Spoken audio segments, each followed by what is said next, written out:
আদম আলাইহিসসালামের ঘটনায় আল্লাহ যা তুলে ধরেছেন সেখান থেকে বিশেষ করে ইবলিশের কিছু ব্যাপার আমি আপনাদের সাথে শেয়ার করতে চাই আজকে। সাধারণভাবে সবাই জানেন আল্লাহ আয্যা জাল্লা আদম আলাইহিসসালামকে সৃষ্টি করেন, এরপর তিনি আদমকে সিজদা করার জন্য ফেরেশতাদের আদেশ দান করেন। সবাই এটা মেনে নিয়েছিল, কিন্তু ইবলিশ অমান্য করেছিল। এটা এই ঘটনার সহজ একটি বিবরণ। অধিকাংশ মানুষ এর সাথে পরিচিত, কিন্তু কোরআনের এমন কিছু গুরুত্বপূর্ণ বিস্তারিত বিবরণও এসেছে যা বাদ পড়ে যায় যখন আপনি ঘটনাটি নিয়ে এভাবে সংক্ষেপে চিন্তা করেন।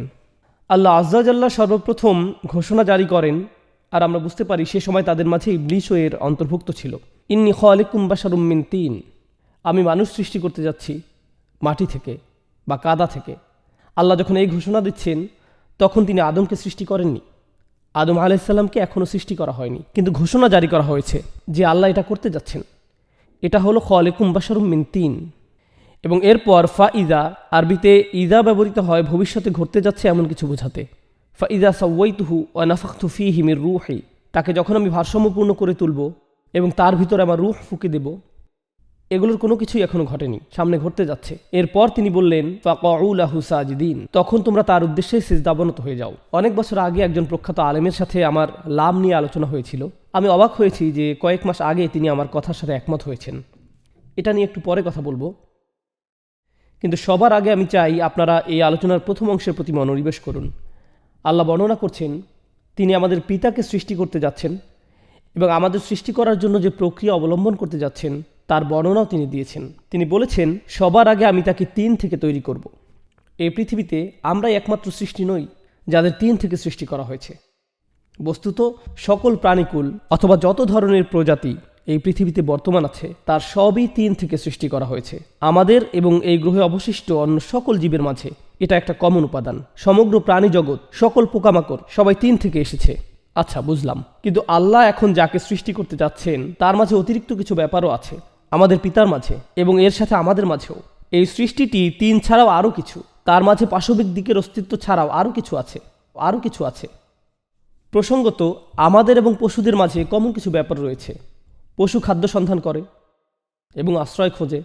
আমরাও খাদ্য কেনার জন্য মুদি দোকানে যাই, আমরা রেস্টুরেন্টে যাই খাদ্যের সন্ধানে, আমরা আশ্রয় খুঁজি। মূলত এই 2টি প্রধান কারণেই আমরা পড়ালেখা শিখি, চাকরি খুঁজি বা ব্যবসা শুরু করি। দিন শেষে এগুলোর মূল প্রেরণা হলো খাদ্য এবং বাসস্থান। ফ্রিজে খাবার আছে তো?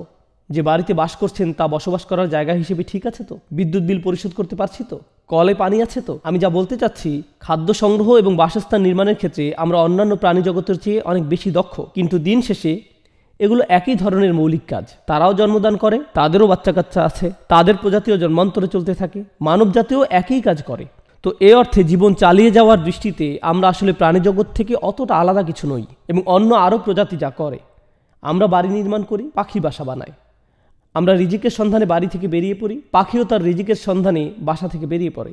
এরপর আল্লাহ আরও যোগ করেন কেন কাদামাটি থেকে নির্মিত এই সৃষ্টি পৃথিবীতে বর্তমান থাকা অন্য সকল সৃষ্টি থেকে আলাদা। ফা ইযা সাওয়াইতুহু, যখন আমি তাকে সুষম করে তৈরি করব বা ভারসাম্যপূর্ণ করব, মানে কোনো কারুশিল্পকে নিখুঁত করা, ভারসাম্যপূর্ণ করা। উদাহরণস্বরূপ কেউ যদি লোহা বা কোনো ধাতু গলিয়ে জোড়া লাগায়, সে তখন নিশ্চিত করতে চায় যেন উভয় অংশ একেবারে সমানভাবে জোড়া লাগে। তার কাছে জোড়াটাকে নিখুঁতভাবে সমান করার বিভিন্ন যন্ত্র থাকে, একে বলে তাসইয়াত। তো আল্লাহ বলছেন এক ধরনের ভারসাম্য এবং পারফেকশন এই সৃষ্টির মাঝে যোগ করা হবে যা অন্য সৃষ্টির মাঝে নেই। এক সেন্সে বলতে গেলে অন্য অনেক সৃষ্টির মাঝে আমাদের চেয়েও বেশি ভারসাম্য রয়েছে। বানর এক হাত ব্যবহার করেই ঝুলে থাকতে পারে, তাদের খুব ভালো ব্যালেন্স রয়েছে। পাখিরা স্বতঃস্ফূর্তভাবে বিভিন্ন ভঙ্গিতে উঠতে পারে। তো এখানে আমাদের 2 পায়ে দাঁড়ানোর সামর্থ্যের চেয়েও বেশি কিছু নিয়ে কথা বলা হচ্ছে। আল্লাহ এখানে বলছেন মানবজাতির পরস্পর সাংঘর্ষিক বিষয়ের মাঝে ভারসাম্য রক্ষা করার সামর্থ্য থাকবে। উদাহরণস্বরূপ ব্যক্তিগত প্রয়োজন এবং পারিবারিক প্রয়োজনের মাঝে ভারসাম্য রক্ষা করার সামর্থ্য থাকবে তাদের। তারা ব্যক্তিগত দায় দায়িত্ব এবং সামাজিক দায় দায়িত্বের মাঝে ভারসাম্য রক্ষা করতে পারবে। তারা তাদের অধিকার এবং দায়িত্বের মাঝে ভারসাম্য রক্ষা করতে পারবে। আমাদের সমগ্র জীবনটাই হবে আসলে ভারসাম্যের সমষ্টি। বর্তমানে $মাল্টি-মিলিয়ন এমন সব প্রতিষ্ঠান রয়েছে যেখানে ভারসাম্য শিক্ষা দেওয়া হয়। সফল মানুষেরা, সফল ব্যবসায়ীরা, বড় বড় কর্পোরেশনের কর্মকর্তারা চাকরি জীবনের মাঝে ভারসাম্য রক্ষা করা শিখতে এসব সেমিনারে যোগ দেয়, তাই না? ব্যালেন্স অর্জন করতে। আল্লাহ বলছেন এই মানুষের এমনভাবে জীবনযাপন করার সামর্থ্য থাকবে যে জীবন হবে সব দিক থেকে সমান, ভারসাম্যপূর্ণ। আল্লাহ বর্ণনা করছেন ভারসাম্য রক্ষা করার এই গুণটি মানুষের অন্যতম একটি মহৎ গুণ হবে, যা তাকে বিস্ময়কর করে তুলবে। তাহলে প্রথমত তিনি মানুষকে অন্য সব প্রাণীর মতো করে সৃষ্টি করেছেন, তারপরে এই মানুষের সব কিছুর মাঝে ভারসাম্য রক্ষা করার চমকপ্রদ এক গুণ থাকবে। এই সব কিছুর উপরে ওয়ানাফাখতু ফীহি মির রূহি। প্রসঙ্গত আরও সামনে এগিয়ে যাওয়ার পূর্বে ভারসাম্য নিয়ে আরেকটি কথা বলতে চাই। ভারসাম্য হলো আমাদের আবেগ, অনুভূতি এবং চিন্তা শক্তির মাঝে। এর মানে কি? চলুন একটি ব্যাখ্যা করি। ক্ষুধার্ত কুকুর সামনে কোনো খাবার দেখলে এর প্রতি ঝাঁপিয়ে পড়ে এবং কামড় বসিয়ে দেয়। সে ফলাফল নিয়ে চিন্তাভাবনা করে না। এখানে আছে শুধু অন্তরের ইচ্ছা, আর কিছু না। কিন্তু মানুষ লোভনীয় কিছু একটার দিকে তাকিয়ে বলতে পারে, না এটা অবৈধ, না ওইটা হারাম, না এটা করা যাবে না। তার বিবেক বুদ্ধির কর্মতৎপর হয়ে ওঠে। সে ফলাফলের কথা ভেবে থেমে যেতে পারে, ইতিমধ্যে দেরি করে ফেলেছেন, এখন আবার রাস্তায় লাল বাতি। এমন সময়ও ভারসাম্য রক্ষা করার সামর্থ্য আপনার আছে। তাড়াতাড়ি অফিসে যাওয়ার আগ্রহ যেমন আছে, ঠিক তেমনি আইন মেনে চলার বুঝও আপনার আছে। আমরা আমাদের চিন্তা এবং আবেগের মাঝে ভারসাম্য রক্ষা করে চলতে পারি, অন্য সৃষ্টির মতো নয়, যারা কোনো একটা আবেগ জাগ্রত হলেই তা পূর্ণ করার জন্য ঝাঁপিয়ে পড়ে, প্রতিক্রিয়া দেখায়। কিন্তু আমরা ফলাফল নিয়ে ভাবতে পারি, দীর্ঘমেয়াদী চিন্তা করতে পারি, আমরা নিজেদের থামিয়ে দিতে পারি, ভারসাম্য রক্ষা করে চলতে পারি। কোরআনে আমাদের বুদ্ধির নামও ঠিক এভাবে এসেছে, আল হিজর, আন্নুহা। আমাদের বুদ্ধির বর্ণনা দিতে এই শব্দগুলো ব্যবহার করা হয়েছে। হিজর মানে শিলা, পাথর, কারণ পাথর সামনে এগিয়ে যাওয়ার ক্ষেত্রে বাধা তৈরি করে। আর নুহা মানে প্রতিনিষেধ, কারণ আমাদের বুদ্ধি আমাদেরকে বোকার মতো কিছু করতে বাধা দান করে, এটি প্রতিবন্ধকতা সৃষ্টি করে। কখনো কখনো আপনি অতিরিক্ত আবেগতাড়িত হয়ে বোকার মতো কোনো সিদ্ধান্ত নিয়ে ফেলি, বা আমরা এমন কিছু বলে ফেলি যা আমাদের বলা উচিত না, বা এমন কিছু করে ফেলি যা করা উচিত না। আমরা আমাদের আবেগকে ভারসাম্যহীন হতে দিয়েছি। আল্লাহ আজ্জা ওয়া জাল্লা এখানে বলছেন, এমন সব মুহূর্তে ভারসাম্য রক্ষা করার বিস্ময়কর সামর্থ্য মানুষের থাকবে। এরপর তিনি বলেন, ওয়ানাফাখতু ফীহি মির রূহি, আর তার ভিতরে আমার রূহ ফুঁকে দিব। অর্থাৎ রূহ যা আল্লাহ বিশেষভাবে ডিজাইন করেছেন এই মানুষের জন্য, বিশেষ আধ্যাত্মিক সম্পর্ক, বিশেষ জিনিস যা এই মানুষকে অনন্য উপায়ে মানুষকে আল্লাহর সাথে সম্পর্কযুক্ত করবে, অসাধারণ শক্তিশালী উপায়ে। আর এই জিনিসটাই মানুষের ভেতরে থাকবে। তো এই রূহ মানুষের ভেতরে থাকবে, অন্যান্য প্রজাতি বা প্রাণীর মতো নয়।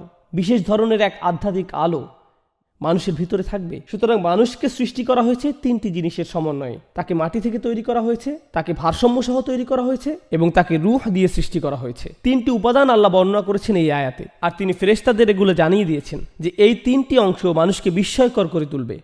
ফাকউ লাহু সাজিদিন, তখন তোমরা সিজদাবনত হয়ে যাও।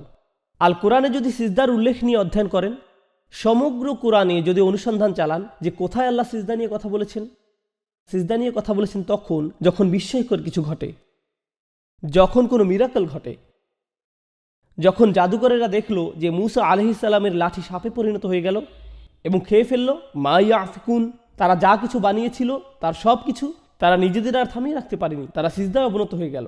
যখন খ্রিস্টানরা রাসূল সাল্লাল্লাহু আলাইহি সাল্লামের সাথে সাক্ষাৎ করতে এলো, তারা কোরআনের তিলাওয়াত শুনল। তারা আ'য়ুনুহুম তাফিদু মিনাদ দাম'i, তুমি দেখবে তাদের চোখ অশ্রুতে ভেসে যাচ্ছে। ইয়াখিরুনা লিল আযকানি সুজদা, তখন তারা সিজদায় লুটিয়ে পড়ে, কারণ তারা কোরআনের অলৌকিকতায় এতটাই অভিভূত হয়ে পড়েছিল। রাসূল সাল্লাল্লাহু আলাইহি সাল্লামের সিরাতও একটি ঘটনা আছে। কাফিররা শুনছিল, তারা কোরআনে বিশ্বাস করে না, তবুও তারা শুনছিল। আনজারতুকুম সাইকাতান মিসলা সাইকাতি আদিন ওয়া সামুদ, যখন আয়াত অবতীর্ণ হলো, আমি তোমাদের বজ্রপাতে ধ্বংস হওয়ার সতর্ক করছি, আদ সামুদ জাতির নিকট আসা বজ্রপাতের ন্যায়। তারা নিজেদের থামিয়ে রাখতে পারেনি, তারা সিজদায় লুটিয়ে পড়ে। কোরআন বারবার বর্ণনা করছে যখন বিহবল কিছু ঘটে, যখন অবিশ্বাস্য কিছু ঘটে যা আল্লাহ ঘটান আর যা কেবল আল্লাহর পক্ষেই ঘটানো সম্ভব, তখন মানুষ আল্লাহর শক্তিমত্তাকে এতটাই উপলব্ধি করে যে তাদের উভয় হাঁটু ভাঁজ হয়ে যায়, অহংকার ধূলিসাৎ হয়ে যায়। আর এই কপাল যা আমাদের অহমিকা বহন করে মাটিতে লুটিয়ে পড়ে। ঐতিহাসিকভাবে সকল সংস্কৃতিতে এই কপাল হলো দাম্ভিকতার জায়গা। এজন্য রাজারা কপালে মুকুট পরেন, কবজিতে না। এখনকার সময় অবশ্য মানুষ উচ্চ স্ট্যাটাসের চিহ্ন হিসেবে হাতে দামি ঘড়ি পরে, কিন্তু ঐতিহাসিকভাবে সকল সংস্কৃতিতে অহংকার প্রকাশের স্থান কোনটি? কপাল। যা কপালে পরা হয়, পাগড়ি কপালে পরা হয়, মুকুট কপালে পরা হয়, এর মাধ্যমে আপনার পদমর্যাদা প্রকাশ পায়।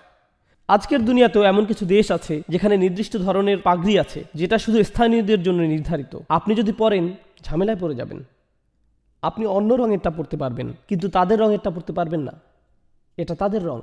এই কপাল আমাদের গৌরব প্রকাশের স্থান, আমাদের সামাজিক পদমর্যাদা প্রদর্শনের স্থান। এই সমস্ত কিছু মাটি হয়ে যায় যখন আপনি আল্লাহর ক্ষমতা উপলব্ধি করতে পারেন, তখন সাথে সাথে সিজদায় লুটিয়ে পড়েন। কোরআন এই ব্যাপারটাই বারবার তুলে ধরেছে। আল্লাহ এখানে সমস্ত ফেরেশতাদের নিকট দাবি জানাচ্ছেন। ফেরেশতাদের একটা ব্যাপার মনে রাখা গুরুত্বপূর্ণ, ফেরেশতারা যে শুধু দৃশ্যমান বাস্তবতা দেখতে পায় তাই নয়, তারা তো অদৃশ্য জগতের এক সৃষ্টি, যা আমাদের নিকট অদৃশ্য, যেমন আল্লাহর আরশ। আমাদের নিকট যা অদৃশ্য, যেমন জিন জাতি। আমাদের নিকট যা অদৃশ্য, যেমন মহাবিশ্বের গোপন বিষয়। এর অনেক কিছুই ফেরেশতারা দেখতে পান। তারা আকাশগুলোর ভিতর দিয়ে ভ্রমণ করেন। তো আমরা হয়তো একটি পর্বত দেখে চমৎকৃত হয়ে যাই, বা সমুদ্র দেখে, বা ঝর্ণা দেখে দৃশ্যমান জগৎ আমাদের অভিভূত করে ফেলে। কেউ যখন মহাবিশ্ব নিয়ে অধ্যয়ন করে আর ইলেকট্রন মাইক্রোস্কোপ দিয়ে দেখে, তারা দৃশ্যমান মহাবিশ্বের বিশালতা দেখে হতভম্ব হয়ে যায়। ভাবতে পারেন, দৃশ্যমান মহাবিশ্বের সাথে সাথে যারা অদৃশ্য জগৎও দেখছেন, আল্লাহ যা করেন তা দেখে কতটা অভিভূত তারা। উপরন্তু তারা আল্লাহর সাথে যোগাযোগ করতে পারেন। আল্লাহ সরাসরি ফেরেশতাদের সাথে কথা বলেন।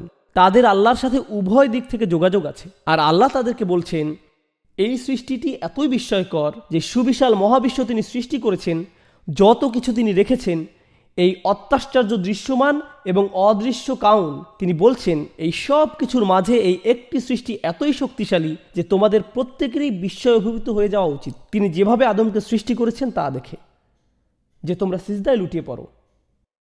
তোমাদের হতভম্ব হয়ে যাওয়া উচিত আল্লাহর এই অত্যাশ্চর্য সৃষ্টি দেখে, হতভম্ব হয়ে যাওয়া উচিত। এবং এর ফলে আল্লাহর সকল ফেরেশতা, ফাসাজাদাল মালাইকাতু কুল্লুহুম আজমাউন, তাদের সবাই একসাথে সিজদায় লুটিয়ে পড়ল। ব্যাপারটা হলো, যখন মূসা আলাইহিস সালামের লাঠি দিয়ে মিরাকল ঘটল, তখন কয়েকজন জাদুকর সিজদায় লুটিয়ে গেল। যখন কিছু মানুষ কোরআন শুনল, কিছু অবিশ্বাসী সিজদায় পড়ে গেল, বা কিছু খ্রিস্টান সিজদায় পড়ে গেল। আপনি কিছু মানুষের সিজদায় পড়ে যাওয়ার উল্লেখ পাবেন, কিন্তু এই ঘটনায় আপনি পাচ্ছেন আল্লাহ যত ফেরেশতা সৃষ্টি করেছেন সকলকে সিজদায় পড়ে যাওয়ার আদেশ দেওয়া হয়। কি বিশাল এক মিরাকল, কি বিস্ময়কর এক ব্যাপার ছিল আদম আলাইহিস সালামের সৃষ্টি। কতটা শক্তিশালী এই সৃষ্টি, যদি এটা নিয়ে গভীরভাবে ভেবে দেখেন। আবার বলছি, আদম আলাইহিস সালামকে এখনো সৃষ্টি করা হয়নি। এটা ছিল শুধু ঘোষণা। কেন তোমরা এতটা অবাক হয়ে পড়বে? কেন তোমরা এতটা বিস্ময়ভূত হয়ে পড়বে? কোন কারণে এই সিজদা? কেন তারা তাদের চেহারা নত করে দিবে? ঠিক এই তিনটা জিনিসের কারণে। ইন্নী খালিকুম বাশারুম মিন তিন ফাইযা সাওয়াইতুহু ওয়া নাফাখতু ফীহি মির রূহ। এরপর এসেছে ফা, এটি হলো ফা সাবাবিয়া, অর্থাৎ সেই জন্য বা সেই অনুসারে সিজদায় পড়ে যাওয়া। ফা এখানে সাবাবিয়া হতে পারে। এ মতে তোমরা তার সামনে সিজদায় পড়ে যাও। এখন এই ঘোষণাটি জারি করা হলো।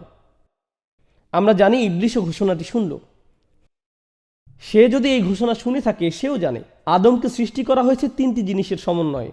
আমি বারবার তিনটি জিনিসের কথা উল্লেখ করছি, কারণ যেন এটা আপনাদের মাথায় একেবারে বদ্ধমূল হয়ে যায়। তিনটি জিনিস। আর আমরা জানি আল্লাহ আমাদের বলছেন, যখন সে সিজদা করতে অস্বীকৃতি জানালো, সে আল্লাহর দিকে ফিরে এভাবে বলেনি, খলাকতানি মিন নারিন ওয়া খলাকতাহু মিন তিনিন ওয়া সাওয়াইতাহু ওয়া নাফাখতা ফীহি মির রূহিকা। সে এটা বলেনি। সে শুধু বলেছিল, আপনি আমাকে আগুন থেকে সৃষ্টি করেছেন, তাকে কাদা থেকে সৃষ্টি করেছেন। এটা শুধু তিনটা বিষয়ের একটা মাত্র।